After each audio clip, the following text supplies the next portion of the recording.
So we're here with Nate Spell, founder of Them Magazines.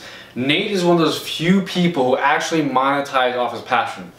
Nate, tell us about Them Magazines and tell us how you were able to create it and found it and grow it to where it is now. Alright, so if you were to tell me that just 2 years ago, the company that my team and I have spent so much time working on would now be working with companies like Fruity Pebbles, Star Wars, Disney, and Roblox, I don't think I'd believe you. So let me take a step back. I'm Nate Spell, like you said, and I'm the founder and publisher of Them Magazines. Them Magazines is a bi-monthly online magazine devoted to inspire and empower the next generation of the gaming industry. So we do that through our detailed tutorials written by some of the top game developers in the industry. Alright? So we also have features, information articles, things like that. But yeah, that's just the gist of it. I love that. That's such an awesome idea. So amazing idea. You guys have done amazing things. Like, I didn't even know you're working with Star Wars and Fruity Pebbles. Well, how did you get to that point? Because obviously, like you said, 2 years ago, maybe it was just a couple ideas. Could you walk us through a little bit of the timeline of how you're able to get to where you are now? Alright, so a lot of it was building the brand. Because when we started, we were low funds, not really many people knew about us. But through the products that we produced and published, that started gaining attraction. And at one point, I think it's like summer 2015, that's when we got the attention of Roblox, which is an online gaming platform. And they reached out to us and said, hey, would you like to print for our upcoming conference, which is a game development conference hosted in San Jose, California. And that kind of got us connected with Fruity Pebbles. So they've sponsored that issue 10. That's awesome. And we got a couple hundred issues printed, and now they're all over the world. And that actually led us up to the point where we're now printing for all their conferences in the UK and the US. Sure.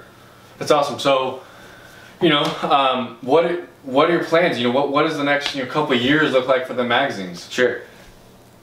Them Magazines right now, like I said, is focused around the Roblox platform, but we see the opportunity in outside platforms and outside successful developers. And we've started a bridge platform, a bridge publication called Snack Size, which is covering developers successful outside the Roblox platform. So our first issue covered the founder and CEO of one of the largest and longest running app development companies ever, Albert Renshaw. He's awesome. Albert, if you're watching. Very awesome. He's the CEO of Apps for Life LLC, so we featured him, got a couple of pointers and tips for him. And that's going to be a bridge towards non-related Roblox content, is branching out to the actual entire gaming industry. So we started in our niche audience, Roblox, but now we're going to expand to the entire gaming industry. Love that. So Nate, for the entrepreneurs watching this, what kind of advice, just real quick, 10, 20 seconds, 1 or 2 liners of advice would you give to the entrepreneurs watching? Be resilient, because entrepreneurship is not as easy as a lot of people make it sound. You're going to hit a lot of road bumps, and there's going to be a lot of people who are going to be trying to take you down. Just be resilient, bounce back from your mistakes, bounce back from your failures, and just keep going. Could not have said it any better. Nate, for people who are wanting to contact you because you are so freaking awesome, how can they contact you? Where can they get a hold of you? So on Twitter, I'm at Nate B. Spell, and Facebook, Nate Spell, Instagram, Spell, so it's SPE.LL on Instagram. Alright. Thanks, Nate. Appreciate it. Thanks for having me.